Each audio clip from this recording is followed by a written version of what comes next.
Ben, on est piégeur parce qu'on est chasseur. Hein. On est chasseur, on aime chasser le petit gibier, puis ben, on aime autant qu'il y ait beaucoup de petits gibiers que peu de petits gibiers. Hein. T'as une belle compagnie, là. La chasse, c'est pas mon plus grand plaisir. Mon plus grand plaisir, c'est le piégeage. Si on se dit, ah, on a encore une mauvaise saison et qu'on ne fait rien, on n'avancera pas. Hein. Voilà. À l'heure d'aujourd'hui, un gars qui s'investit sur son territoire, je dis que la chasse, c'est du 1er janvier au 31 décembre. J'ai commencé avec mon grand-père, mon père. J'ai toujours couru après les renards. On ne peut pas avoir de petit gibier si on ne fait pas un gros travail au niveau des nuisibles. Ce n'est pas possible. De toute façon, il faut être mordu, je dirais même pour être piégeur, vraiment, il faut plus qu'être mordu, il faut être fou. C'est le plaisir de poser ses pièges et d'aller les ramasser le lendemain, c'est une passion, c'est puis de voir quelquefois quand on s'en a ramassé ses pièges, un bouquinage de lièvre, une compagnie de perdrix, c'est le résultat du travail. Depuis que l'homme est l'homme, la chasse fait partie de son quotidien. Et l'on peut imaginer facilement qu'avant d'inventer des armes, il a toujours cherché à piéger les animaux, aussi bien pour se nourrir que pour se défendre. De nos jours, les moyens de lutte ont bien changé, et les espèces recherchées également. Plus de loups ni d'ours. Sont considérés comme nuisibles les animaux qui présentent un danger pour l'homme ou une concurrence à ses activités. Nicolas Voyard, de la Fédération départementale des chasseurs de l'Aisne, nous explique comment, ici, on gère le problème. On a déjà une vision particulière où on n'aime pas beaucoup parler de nuisibles parce que ce sont des espèces qui font partie des écosystèmes. Donc on parle plutôt de prédateurs. Hein. Donc ensuite, on est dans un cadre national où il y a une liste des espèces susceptibles d'être classées nuisibles. Et pour assurer dans le département la liste annuelle, nous conduisons une enquête scientifique sur 13 espèces qui est confiée à un ingénieur du CNRS. Et ça nous permet d'obtenir des données pour justifier devant monsieur le préfet du classement ou pas de telle ou telle espèce sur la liste départementale. Globalement, c'est l'impact sur la faune, mais aussi les risques sanitaires et sur les activités économiques et notamment agricoles. Nous présentons cette enquête à la commission départementale et de la chasse et de la faune sauvage, où il y a des analyses sur les résultats de piégeage, sur les carnets de piégeage, avec les prises, les localisations, des cartes communales, avec l'intensité des prises et des rencontres par piégeage. Il y a également une enquête auprès des mairies, auprès des gendarmeries, des fiches de dommages. Donc ça peut être aussi bien des corvidés qui vont attaquer des bâches sur les balles de foin, ça peut être des fouines et des martres dans les toitures sur les matériaux isolants comme la laine de verre, ou également destruction dans des poulaillers, tout ce genre de données qui prouvent l'abondance des populations et la nécessité de les réguler. Direction le bocage tir-à-chien, où Jean-Pierre est piégeur par nécessité, mais aussi pour rendre service aux agriculteurs. Les 2 poules faisant, avec un coq, que je récupère les œufs, et ensuite que je fais couver par des poules naines. Ils vont partir d'ici et après ils vont où c'est qu'ils veulent. C'est un peu une volière à ciel ouvert, quoi. Si on piège pas, c'est même pas la peine. L'hiver, j'ai attrapé le plus possible de nuisibles pour me mettre tout de mon côté, quoi. Le propriétaire me laisse le droit de chasse, donc c'est normal que je lui protège sa récolte. Parce qu'il y a des endroits, il y a beaucoup de dégâts avec les corbeaux sur les boules d'enrubanage. Ils viennent là-dessus, ils percent, et puis ensuite l'eau elle rentre, donc ça se conserve plus, quoi. Mais aussi c'est pour protéger le gibier aussi, le faisan, parce que nous ici on a pas mal de faisans. Et ils mangent les petits faisans, les petits lièvres. Tout le gibier, quoi. Si vous mettez un corbeau qui vient d'ici, ils se connaissent, donc il ne viendra pas, il prévient. Et comme là, c'est un corbeau qui vient de l'extérieur, comme c'est son territoire ici, ils veulent l'empêcher de venir sur son territoire. Et puis comme ils voient qu'il y a à manger autour, il veut prendre son manger, quoi. Il rentre à l'intérieur, quand il monte, hop, il déclenche, il attrape le temps. Surtout pour pas venir mettre la cage à l'heure qu'il se promène. c'est ou tôt le matin ou le soir à tomber de la nuit. Parce que s'ils nous voient venir, par exemple, là ils nous ont vus, je peux retirer la cage. Hein. S'il y en a un deuxième ou un troisième, ils ne diront plus. Hein.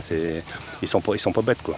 Le corbeau, je pense que c'est une bête qui est des plus intelligentes. Rémi est agent de développement sur le groupement d'intérêt cinégétique GIC de la Souche. Ici aussi, on prend au sérieux le problème des corvidés. Si le freux va tomber sur des œufs, il ne va pas se gêner pour les manger.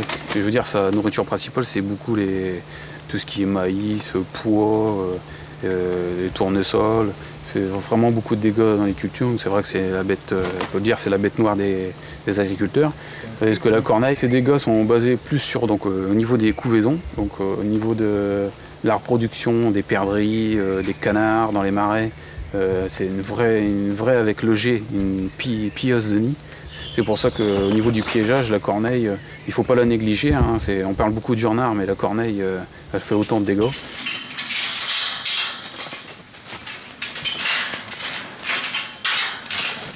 Depuis 3 ans, Thierry est piégeur agréé à Amifontaine sur le GIC de la Souche, où il s'attache particulièrement à détruire les corvidés.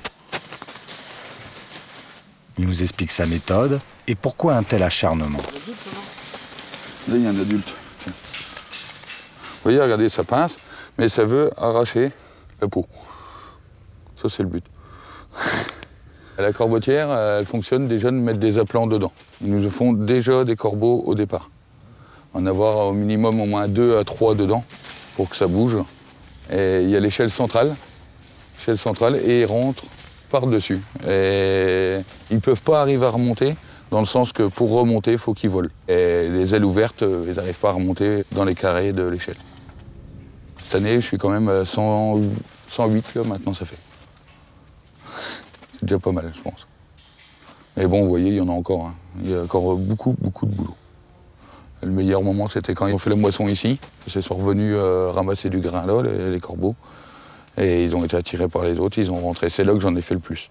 Depuis le temps que maintenant, ça moissonne à droite, à gauche, ils suivent les champs au fur et à mesure à la moisson. Ça, c'est une cage qui a été faite artisanalement par une entreprise agréée. Un particulier qui décide de faire une cage, il y a des plans qui existent à la fédération.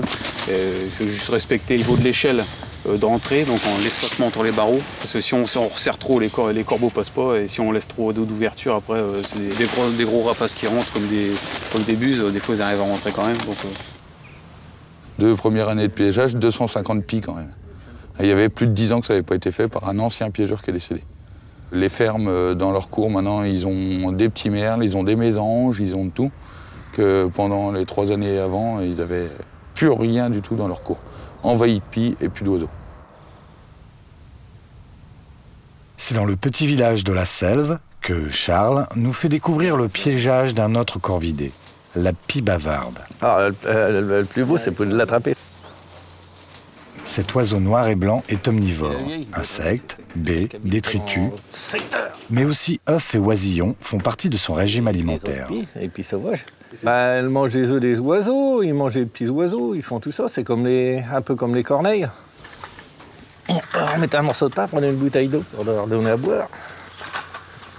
Ouais, pour les pies, une fois qu'on a repéré une compagnie de pies, je vais déposer la coge une demi-heure après. Je prends ma voiture, je vais emmener la coge. Et puis je repasse 1 heure après, ça y est, elles sont prises. Il faut les mettre à découvert. Et les disposer comme ça. Après, il faut dégager toutes les entrées pour que les pieds puissent passer. Après, il n'y a plus qu'à tendre le piège.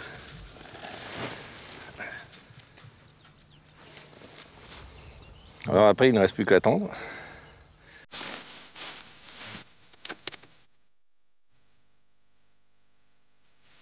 Voilà notre piège bien installé. Peu de temps après, une jeune pie arrive, intriguée par l'appelant, puis attirée par le pain.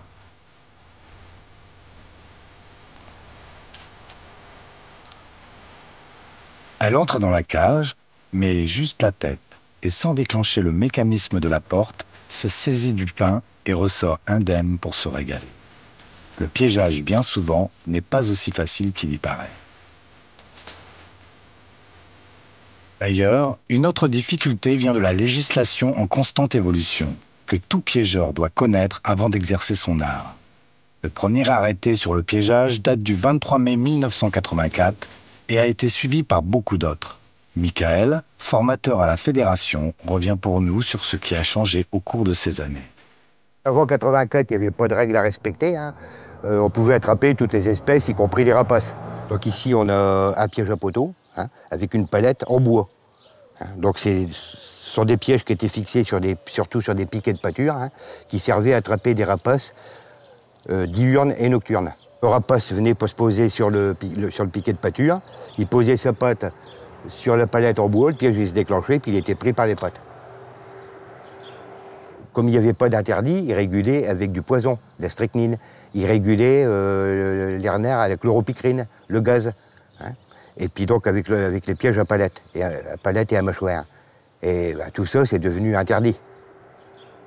Enfin, ce sont les scientifiques, l'Office national de la chasse, hein, qui ont étudié un petit peu tous ces pièges-là. Et puis donc, c'était facile de s'apercevoir que les animaux étaient soit blessés, soit mutilés. Hein.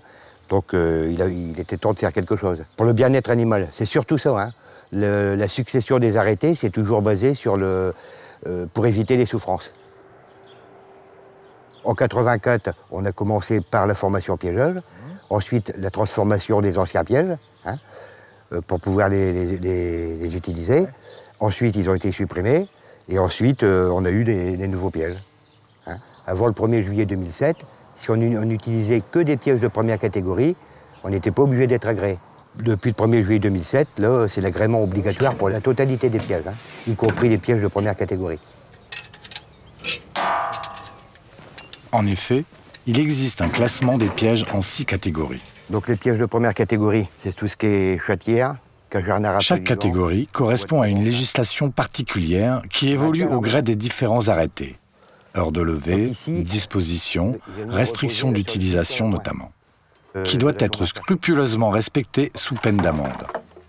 Alors pour pouvoir utiliser l'assommoir perché, il faut être agréé piégeur, hein, mais il faut que le département soit autorisé par le ministre.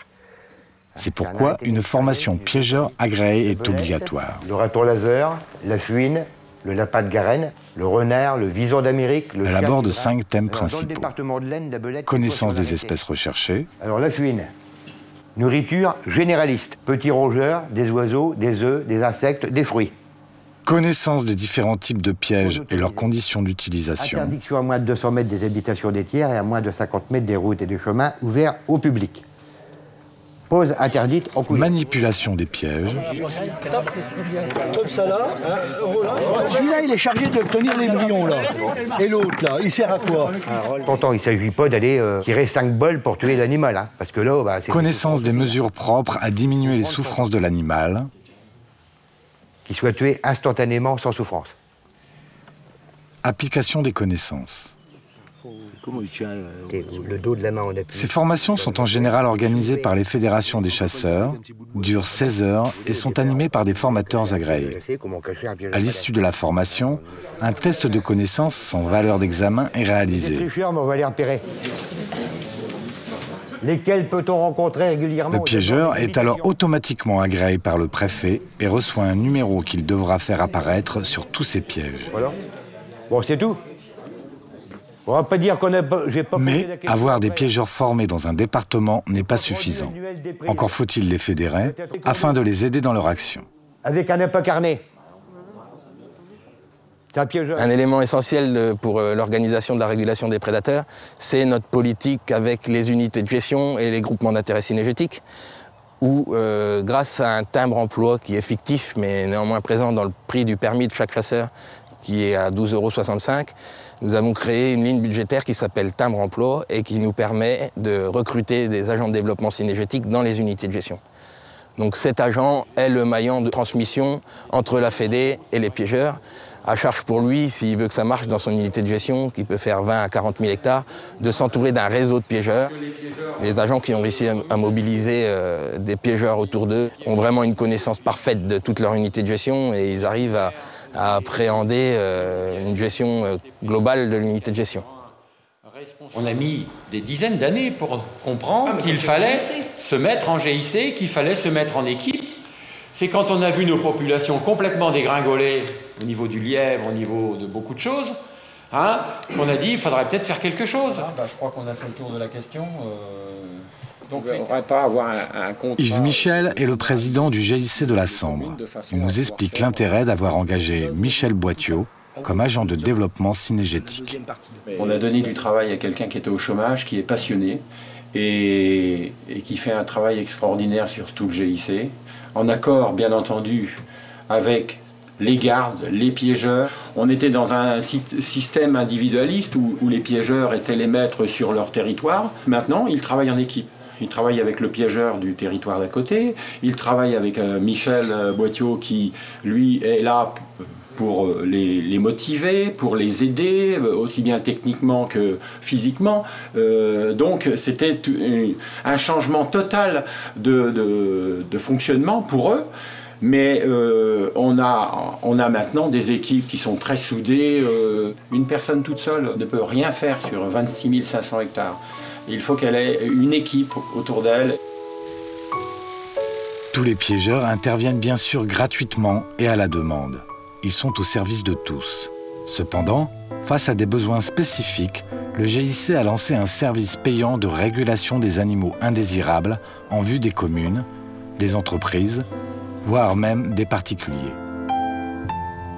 On est demandé au niveau du GIC pour, disons, faire baisser les populations d'espèces indésirables ou d'espèces en surnombre, telles que les pigeons dans les silos à grains, les rats musqués par une voie navigable qui abîment les berges. Donc on disait, les gens qui ont besoin de l'agent de développement deviennent adhérents du GIC. Nous rendons un service payant aux adhérents, qu'ils soient municipalités, qu'ils soient industriels ou particuliers. Et ça fait partie de la reconnaissance de notre mission. Ça correspond à un besoin et on est les seuls à pouvoir rendre ce service. Cela permet des rentrées d'argent indispensables au fonctionnement du GIC. Ici, c'est un particulier qui a appelé Michel pour un problème de rat musqué. Allez, viens. Il donne une nasse double à double entrée et mis sur les bordures.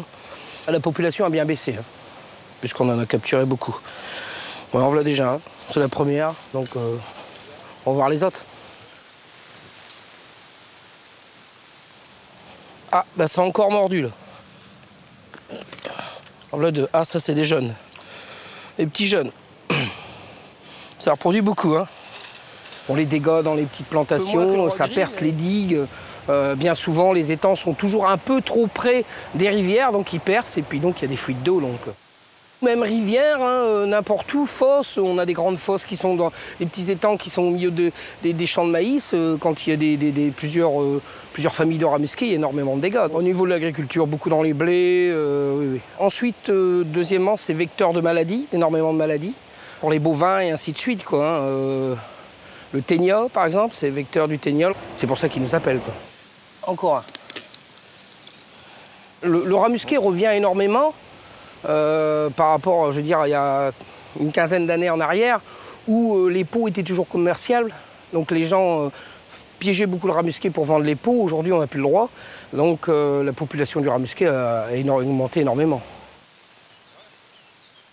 Au début qu'on arrive, on fait quand même des grosses populations. Et après, ça baisse, mais on en prend toujours. Si c'est un plan d'eau qui est placé le long d'un cours d'eau, et donc l'alimentation permet que le rat musqué avec les cours d'eau se déplace, et automatiquement, dès que ça part, ça revient. Donc il faut piéger toute l'année, quoi. Le système de nasse à rat musqué, c'est un système... Moi, je suis assez fier parce que c'est mon père qui l'a inventé. En 73, il en a même vendu à la société Manu France. En 76.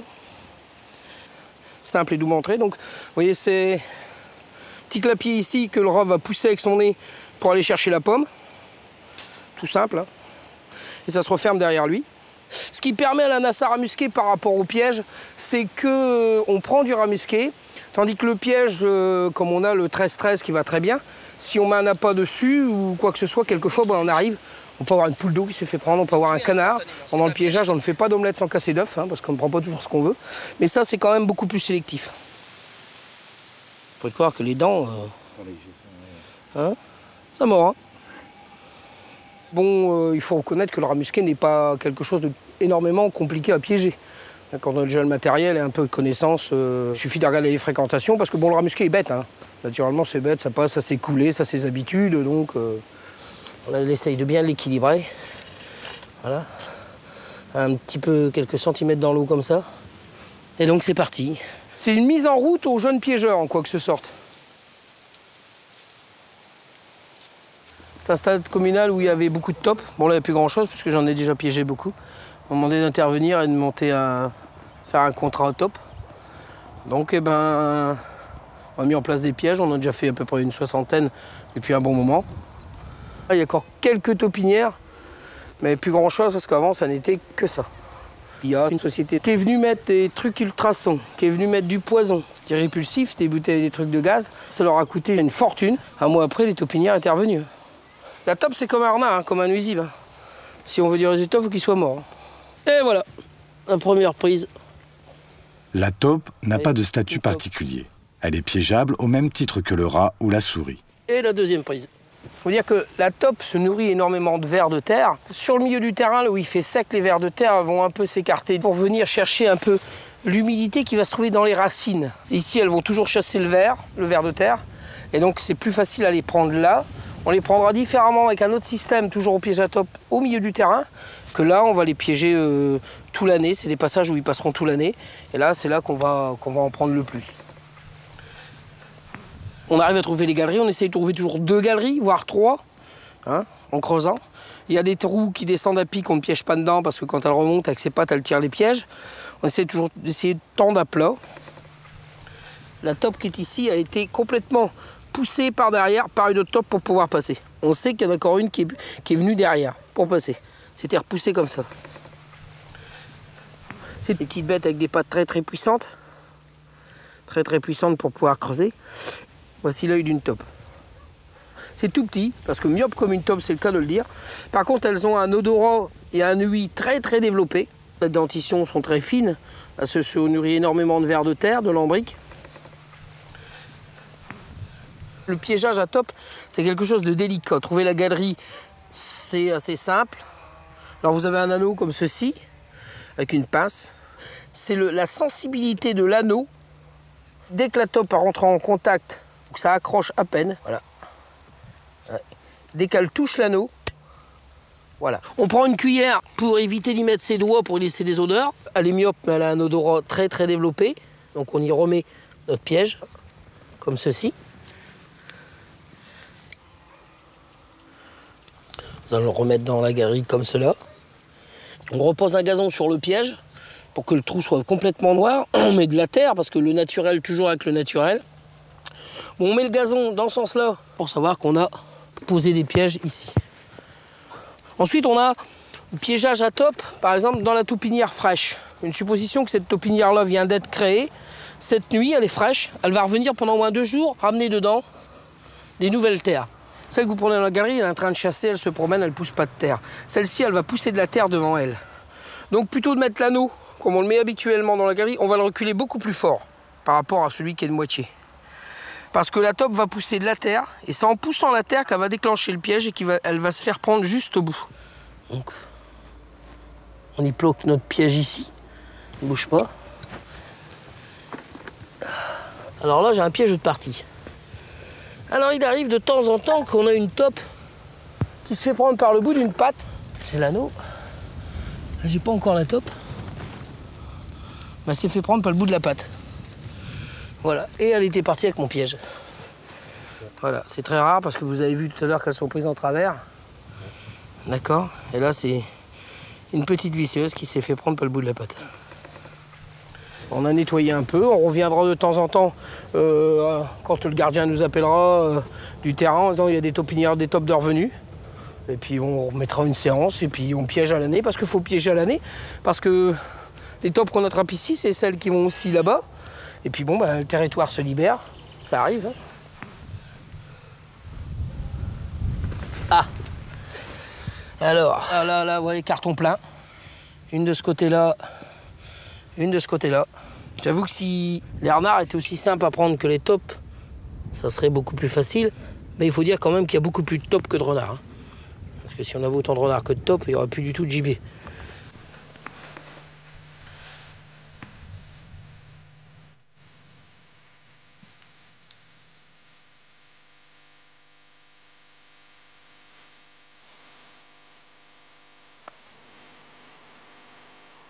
En effet, les rusés, maître Goupil, étant recherché, il se dit que l'on n'est pas un véritable piégeur tant que l'on n'a pas capturé un renard au collet.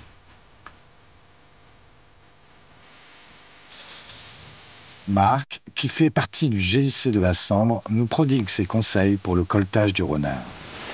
Il ne faut pas se lancer à piéger, dire je piège, je pose. Il faut d'abord bien observer, bien connaître son territoire. Vous voyez par exemple des petits points d'eau comme ça, vous regardez, quelquefois il y a une patte de renard à l'intérieur.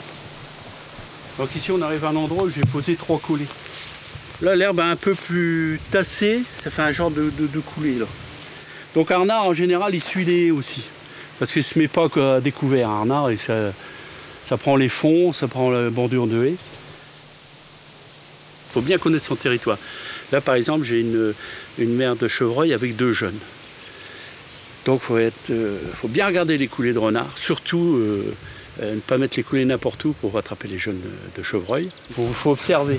Hein, vous avez par exemple une ronce, puis on regarde bien. Le renard laisse un petit peu de boue au-dessus, c'est du poil. Ça permet de confirmer le passage du renard.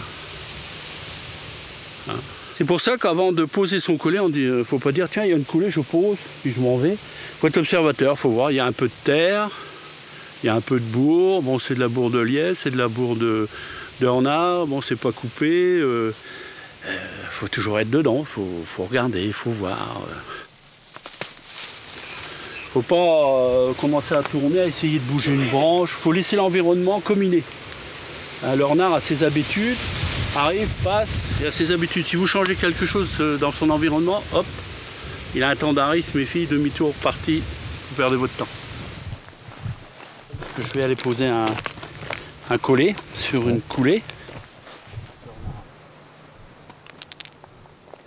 Donc une chose qu'il faut toujours faire, c'est jamais marcher sur la coulée. Il faut toujours se mettre parallèle à la coulée, mais jamais dessus. Il ne faut pas laisser d'empreinte.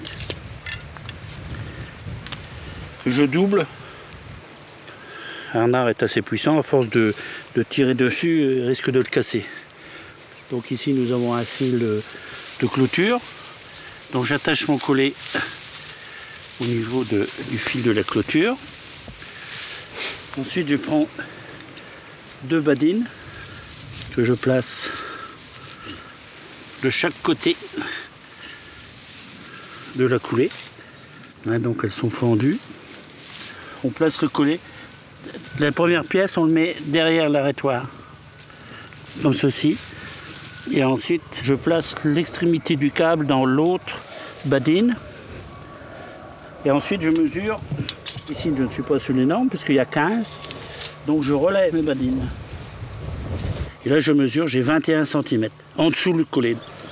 C'est pour éviter de prendre des lièvres, prendre des blaireaux. Et c'est la législation, on doit mettre 21 cm en dessous de la base du collet. Alors, je vais venir tous les matins, du lever du jour, dans les 2 heures après le lever du soleil.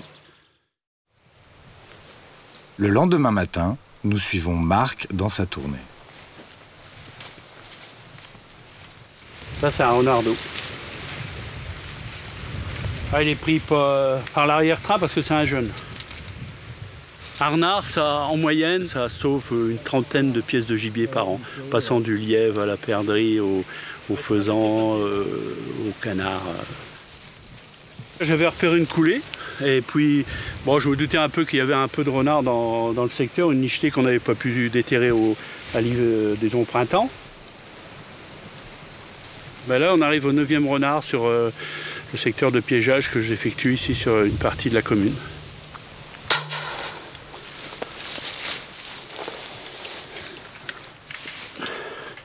On effectue la mise à mort avec une arme de chasse autorisée. La mort est instantanée, d'un seul coup, il y a toujours le respect du gibier. Il faut considérer ça comme gibier, comme nuisible. Moi je suis assez impératif là-dessus. toute bête mérite d'être respectée. Ça, c'est impératif.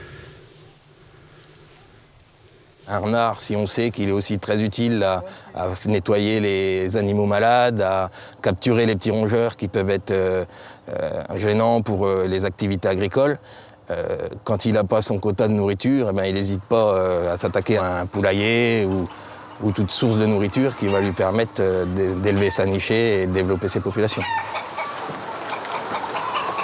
Certains chasseurs nous disent maintenant, bon, s'ils mangent les poules, c'est qu'ils ne touchent pas au gibier. Mais c'est complètement faux. C'est parce que s'ils viennent aux poules, c'est qu'il n'y a plus de gibier. C'est là le problème. Jean-Marc a été appelé par des riverains pour une disparition de volailles. Il mène l'enquête. On m'a signalé des disparitions de volailles, alors j'ai suivi les traces des plumes. Ouais. Ici, qui m'amenait dans l'herbe. Je suis arrivé ici. Le renard a rentré le canard dans le champ de colza. Et vous voyez, on retrouve les plumes. Comme ils aiment bien les canards, j'ai posé une cage avec 2 pièges et j'ai mis à l'intérieur un canard. Jean-Marc fait toujours preuve d'imagination quand il s'agit de déjouer la méfiance du renard. Ici, on est dans un secteur où on n'a pas de terrier. Ils se reproduisent dans n'importe quoi. Aussi bien dans un tas de pneus qu'on a trouvé, un tas de bois, n'importe où. Ouais. Ils trouvent un endroit sec pour mettre les petits et après ils se réfugient dans les colzas. La plante sacrée des renards. Là-dedans, on ne sait pas y aller et eux, ils sont bien. Et là, on a eu de la chance, la mère est venue aux poules et puis on arrive à la capturer. Je mets la cage et je dispose un piège à chaque extrémité. Alors le renard tourne pour essayer de choper le canard et il se fait prendre. Et j'utilise un des pièges à lacets. Ben, le piège, il est là, il est décroché. C'est le piège Albert. Michel nous explique le fonctionnement du piège à lacets. On va préparer notre piège.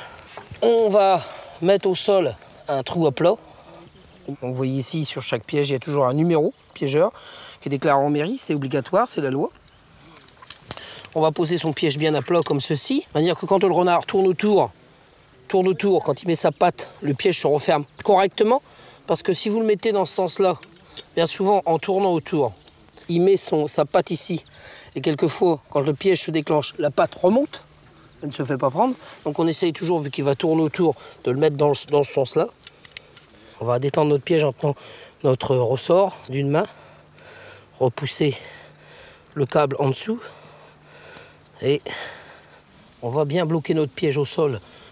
On va mettre cette mousse en dessous de la palette qui va nous permettre que la palette ne va pas se bloquer avec la terre parce que si au bout de quelques jours le piège est tendu, il pleut, la terre va couler en dessous et va bloquer la palette et là donc elle ne sera plus efficace. Et là on va émietter de la terre. Parce que pour moi un piège ne doit pas être visible même à l'œil de l'homme ni à l'œil de l'animal. Ici, bon, quand le renard va mettre sa patte sur le piège, ici, il se détend. Ce qui va provoquer, bien sûr, le bond. Le renard va bondir, le câble va se serrer de plus en plus. Il est toujours tenu par la patte. Et à un moment, le renard va mordre dans ce ressort-là, qui est très faible, qui lui, ce ressort-là va automatiquement, à la force de mordre, sauter. Et il va secouer. Et voilà, le piège se retire de la patte. Et c'est là que le renard, ou la fouine, reste pris par le câble parce que le câble rentre dans la patte, se serre et se bloque. L'Albert et le Belle-Île est exactement pareil. Un peu plus puissant l'Albert, serre un peu mieux, se détend un peu plus vite. Cette année, ça doit faire le 6e prix comme ça ici autour des maisons. Ils creusent des terriers, vraiment des petits terriers, où ils font leurs petits. Hein. Ils s'installent carrément dans le champ et là ils sont tranquilles. Et là, pour les piéger, il faut adapter un peu les méthodes. Il faut adapter, oui, les méthodes. Justement, Michel vient de recevoir un appel à la rescousse d'Alain, un piégeur. Il s'agit d'un terrier dans un champ de colza fraîchement coupé, où des renards récalcitrants ont trouvé refuge. Le monsieur, en moissonnant sur son terrain, a fait sauver quoi, 4 renards d'eau. 4 renards d'eau et un plus gros qui se fait filer entre eux. Et donc apparemment il y en aura un de rentrer dans le terrier ou 2. Et donc Monsieur Moulet qui est piégeur l'a piégé.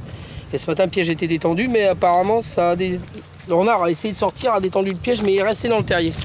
Donc bah, là, on va intervenir avec des chiens, des bras, des pelles. Et puis on va essayer de le déterrer s'il est corps dedans. Afin d'éviter que les renards ne s'échappent, Michel décide de procéder à un déterrage. Chose rare au mois d'août, mais tous les coups sont permis. À cette saison-ci, c'est très rare, parce que bon, faut reconnaître que les renards sont déjà en balade, beaucoup dans les maïs, les blés sont coupés, les colzas sont coupés, donc on va les retrouver beaucoup dans les maïs au frais, c'est très rare. Michael met un premier chien pour confirmer la présence de renards. Si, c'est dedans. Il est pas loin. Ouais, il a fait face peut-être. C'est ici là. Le déterrage peut commencer.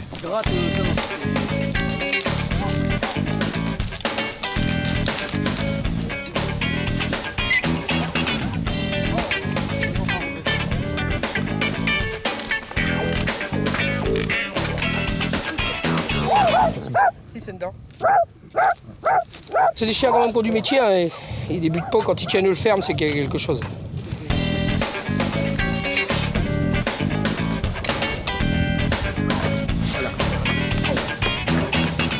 Si c'est pas plus profond que ça, c'est le paradis.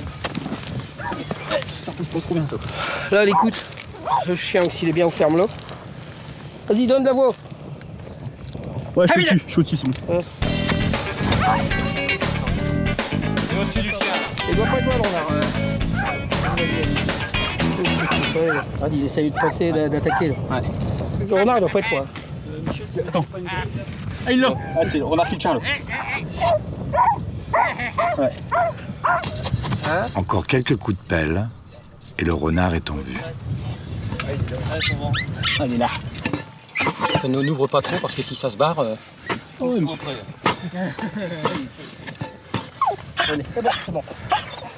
C'est bon. Il y en a encore un derrière, vite, vite, vite, vite, il y en a encore un derrière. C'est du jeune. Ça, c'est un jeune. Du beau jeune, hein. C'est du jeune. Ça, il fait face. Tu vois. Un deuxième renardeau sera extrait du terrier. Belle réussite. Mais pour Michel, tout est travail d'équipe. On a eu de la chance. C'est là qu'on voit qu'il y a des gars de terrain, des gardes, et puis des agriculteurs qui préviennent le piégeur. C'est un travail d'équipe. Donc, et puis bon, bah, nous on a appelé, puis on vient quoi. C'est notre boulot quoi. Ah oui, c'est positif. Un renard mort, c'est toujours quelque chose de positif.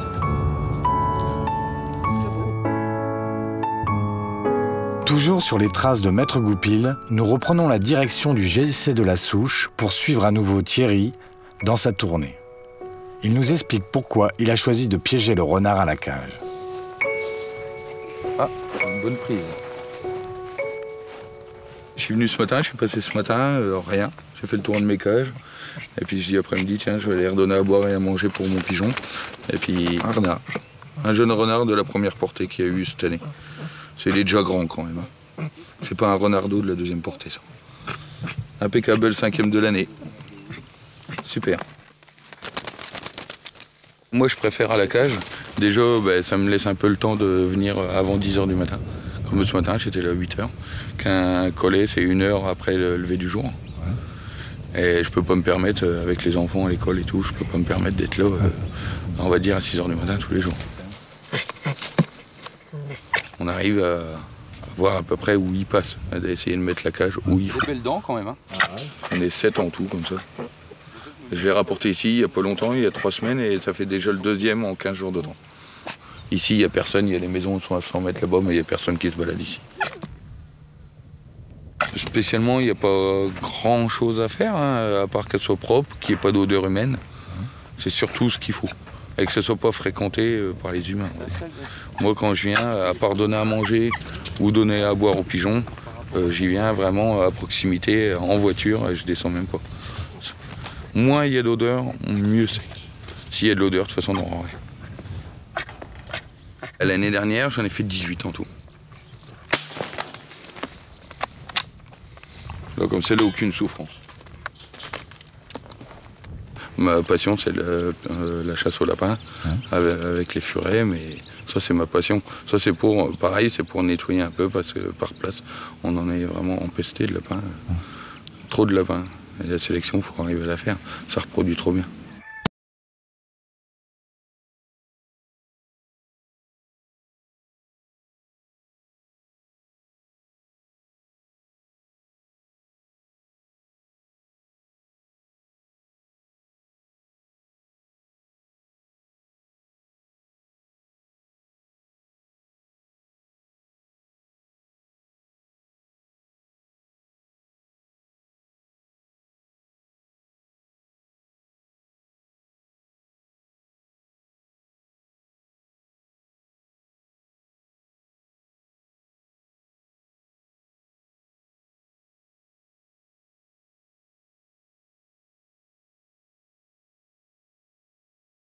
Dans les fleurs, le propriétaire n'est pas trop content, on va dire.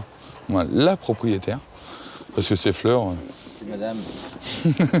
J'ai des problèmes avec les lapins et donc Thierry est venu voilà, avec ses furets pour essayer d'en attraper quelques-uns parce que dans mon jardin, il dévaste tout. Toutes mes fleurs sont mangées, toutes mes salades sont mangées. Enfin, c'est l'invasion. Donc je suis contente qu'il soit venu. Alors moi, bon, c'est dans mon petit jardin, voilà, parce qu'il mange mes fleurs, mes arbustes, mes salades. Bon, alors vous me direz, c'est pas très important, mais dans les cultures, ça fait des dégâts. Hein. Les fondations n'aiment pas trop. Ah ben, je pense que ça donne une autre image des chasseurs, tout à fait. Vous savez, les chasseurs, ils sont là aussi pour équilibrer la nature. Hein. Quand la nature dépasse ses limites, il faut essayer de la rééquilibrer. Hein, tout est une question d'équilibre.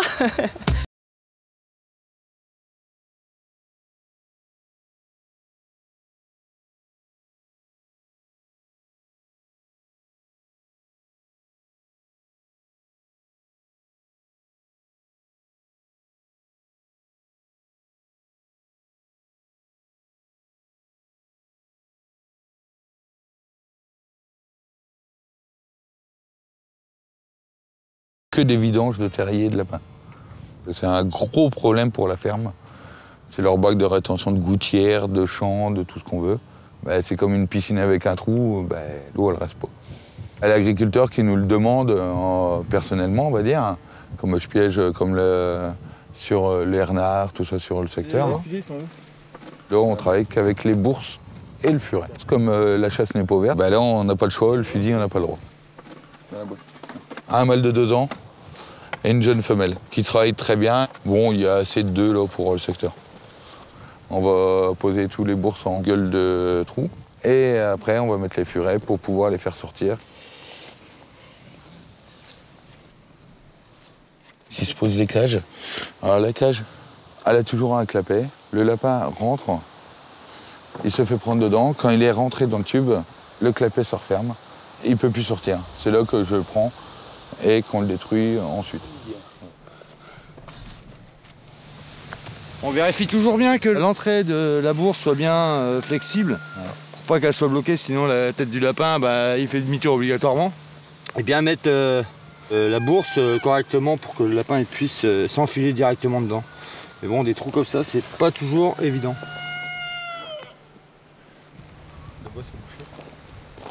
Là, j'ai fait mettre les filets parce que le trou, j'ai un problème. Le trou est un peu grand par rapport aux cages. Ça va même être dur, mais bon. Voilà, on a tout préparé. Et puis on va démarrer, on va mettre un furet dans un trou. Puis après un deuxième. Je vais en mettre un au bout et un par ici pour vraiment montrer, voir si ça bouge ou pas. On y va. Là, je vais le rentrer ici.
le pauvre petit lapin de la nature.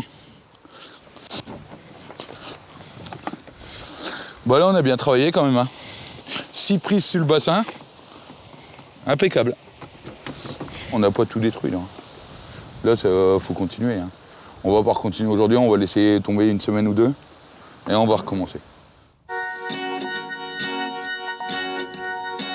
À l'inverse du lapin de nos campagnes, bien de chez nous, certaines espèces ont été introduites par accident ou malveillance. En forêt de Saint-Gobain, Jean-Claude traque un prédateur pas comme les autres.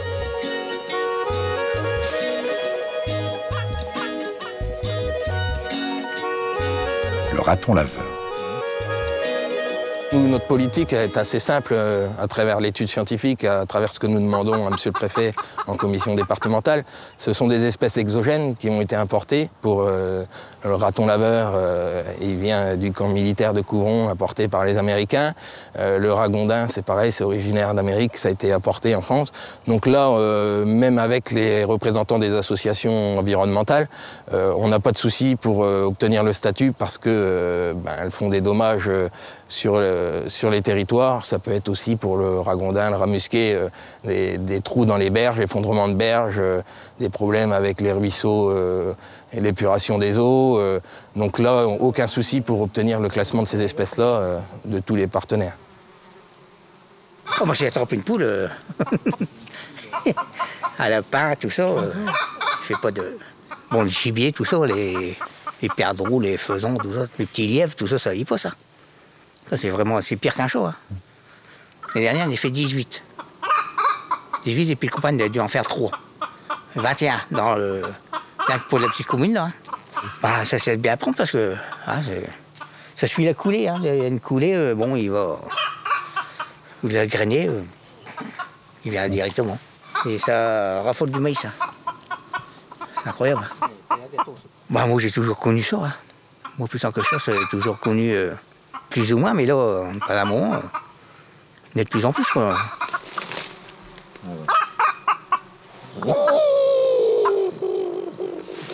Ça se multiplie, hein. Enfin, machin comme ça fait peut-être 5-6 jeunes comme des chats, hein, peut-être. Hein. Ouais. C'est vite reproduit aussi, hein. Aujourd'hui, elles sont ici. On sait que c'est des espèces exogènes. C'est un argument pour pouvoir les réguler de façon facile et abordable par tous. Néanmoins, elles font partie du patrimoine faunistique aujourd'hui et on est plus dans un esprit de gestion. On ne veut pas tuer le dernier rat musqué ou le dernier raton laveur. C'est à l'usine que nous retrouvons Michel. Mais rassurez-vous, il n'a pas changé de métier. Il intervient aujourd'hui en vue de détruire les pigeons qui ont pris possession des lieux, aux grandes dames des propriétaires. En tant que garde du GIC, il a autorité pour procéder à cette destruction. Les pigeons se sentent bien là, mais les surpopulations ne sont pas agréables, les excréments sur les toits, dans les bâtiments qui sont nettoyés, les nidifications. Donc l'usine a demandé un nettoyage de pigeons. Tous les ans, ils font appel, ils sont satisfaits parce que bon, bah, on arrive à régulariser, mais on n'arrive pas à exterminer le dernier parce que bon, ça revient toujours, hein, toujours qui revient, c'est normal, il y a de l'aliment, il y a des endroits de nidification. Et donc là, on a posé des cages qui sont ni plus ni moins que des cages à corvidés. Hein. Alors au milieu, vous avez un appelant et avec du grain. Bah, ça marche très bien, on en prend tous les jours 3, 4, 5. Allez. J'ai vu là sur ce bord de toit là une grosse population de pigeons. Je vais essayer d'en détruire quelques-uns. Donc là on va essayer de ne pas trop se montrer. Parce qu'ils sont là sur le rebord. Ça fait loin d'ici. Voilà.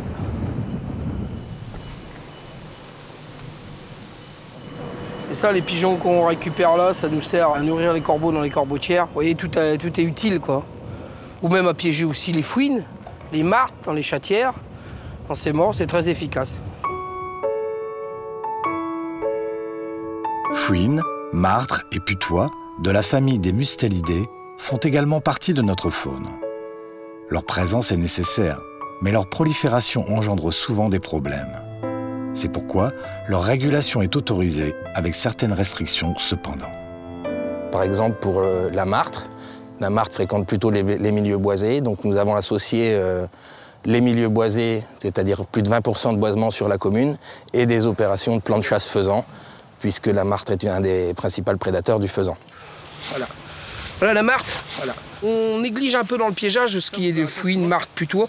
On se rabat plus sur le renard, mais je vous garantis que, comme le renard, au moment des jeunes, comme les fouines, ça fait énormément de dégâts. Énormément de dégâts. La fouine, quant à elle, est une opportuniste. Elle a profité de cette maison abandonnée pour s'installer et faire des dégâts alentour. Yannick, le piégeur du secteur, nous fait découvrir sa méthode pour remédier au problème. Les fouines se plaisent dans des taudis pareils, il y a des vêtements, il y a un petit peu de tout, donc elles sont très bien là-dedans, quoi. On a eu des plaintes de la commune parce que les gens ont des volailles. Et malheureusement, il y a eu des poules et des volailles de manger par les fouines. Et voilà. Là, comme vous voyez, il y a une fouine de prix qui a été prise au piège à œufs, un piège de 2e catégorie, piège qui tue. Hein. Donc la mort a été immédiate, quoi. Elle n'a pas eu le temps de souffrir, hein. La mort est immédiate. Donc la fouine adore particulièrement les œufs. Le piège à œufs, le système, c'est qu'on va commencer par le tendre. Voilà. Alors, on va mettre la sécurité. Donc là, à partir du moment où la sécurité est mise, le piège ne peut plus se déclencher. Donc on installe le piège bien à plat. Voilà. Le poids de l'œuf. La sécurité est tout le temps mise, bien sûr. Donc ensuite, on va camoufler au maximum, on va cacher le piège. Comme si ça faisait un nid. On peut défaire la sécurité. La fouine arrive, elle prend l'œuf, et là, elle est prise immédiatement. Alors, l'année dernière, j'en ai fait 8. J'ai fait 8 fouines ici. Après la reproduction, ça en aurait fait quand même pas mal, quoi. Donc elle ne s'attaque pas essentiellement qu'aux œufs et aux poules. Une fouine va aller traîner des œufs de perdrix, elle va aller s'attaquer aux petits faisans d'eau, aux petits lièvres, petits lapins. Donc une fouine, c'est un très gros prédateur, quoi. C'est un prédateur qu'on devrait s'occuper même un petit peu plus. Les gens, une fouine, le considèrent peut-être pas encore comme un grand prédateur. Ah, la cage est fermée. Apparemment, il y a quelque chose de pris dedans. Eh oui, c'était un putois. Avant, on était obligé de le relâcher, où il était chassable. Mais là, donc ça y est, il est déclaré nuisible, donc c'est un animal qu'on peut piéger et tuer nous-mêmes. On a un fossé. Le putois emprunte très bien ses chemins sans problème, quoi. On va fermer sur les côtés, de façon à faire un entonnoir, donc pour que l'obliger à prendre le milieu de la cage, quoi. Donc là, il y avait un appât dedans, il y avait de la viande. Il est venu pour chercher l'appât et a déclenché la trappe et puis les portes se sont fermées. C'est un animal qui fait énormément de dégâts sur les garennes. Hein, c'est un animal qui affectionne particulièrement les lapins. Le putois est un animal qui essentiellement dépouille ses proies, quoi.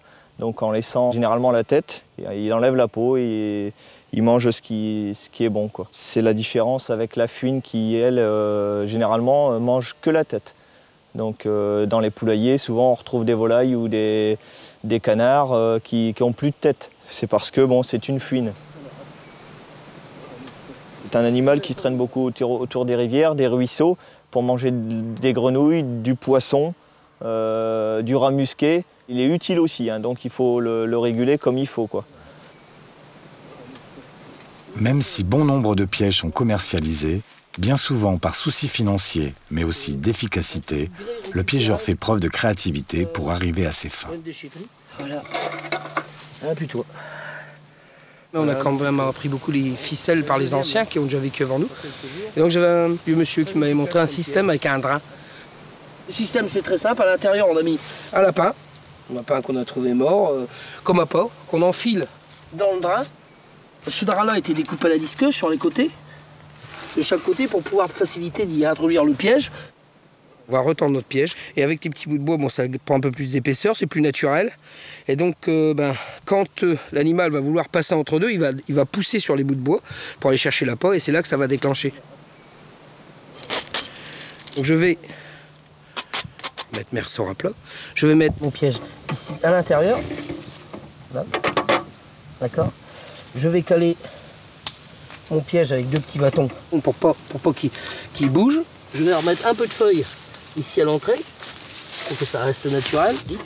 Donc, quand notre piège est posé comme ceci, la fouine, le putois ou la martre vient pour aller chercher l'appât qui s'y trouve à l'intérieur et en poussant, elle déclenche. Et là, instantanément, là, elle est tuée. C'est un piège qui tue.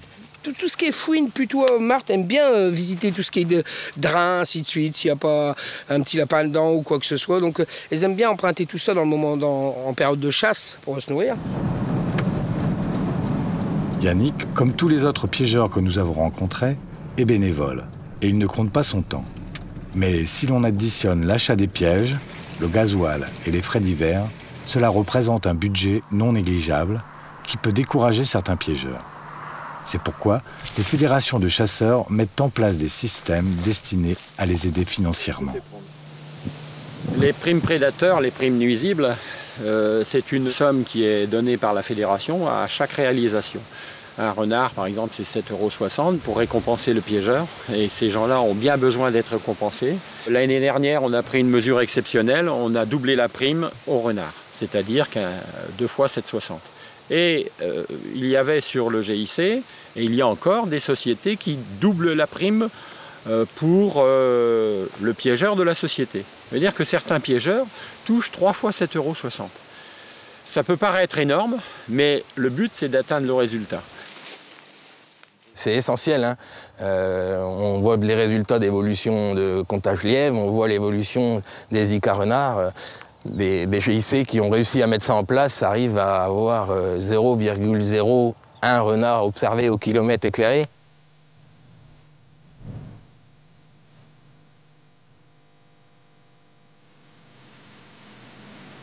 Aujourd'hui, c'est l'ouverture de la chasse. Nous retrouvons Michael, notre déterreur, en compagnie de Régis, son père, sur le territoire de l'ACCA de Wassigny, où ils sont tous les deux piégeurs. C'est le moment de vérifier si leurs efforts ont été payants.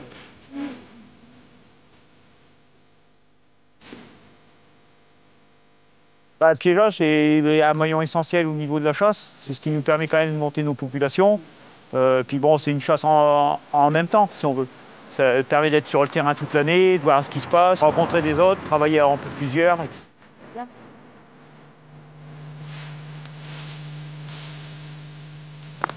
Ah non, non, je le tire pas, j'appelle le chien. Nina! Nina! Nina! C'est bien. Ça. Mais viens, ma fille. Cool.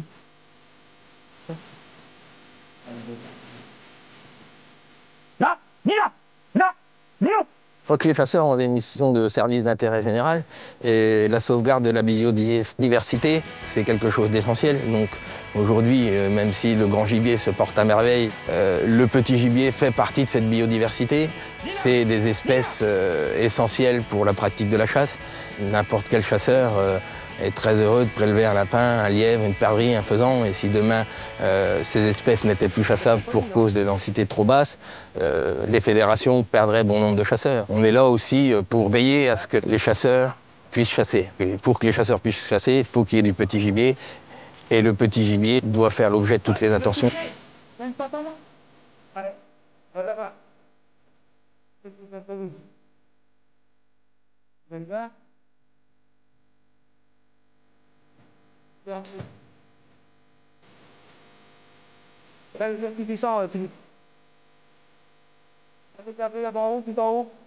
Non, non, non, non.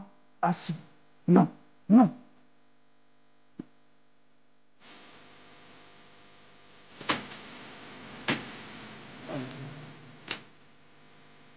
Quand on a la satisfaction qu'on voit du gibier, on se dit on a bien travaillé.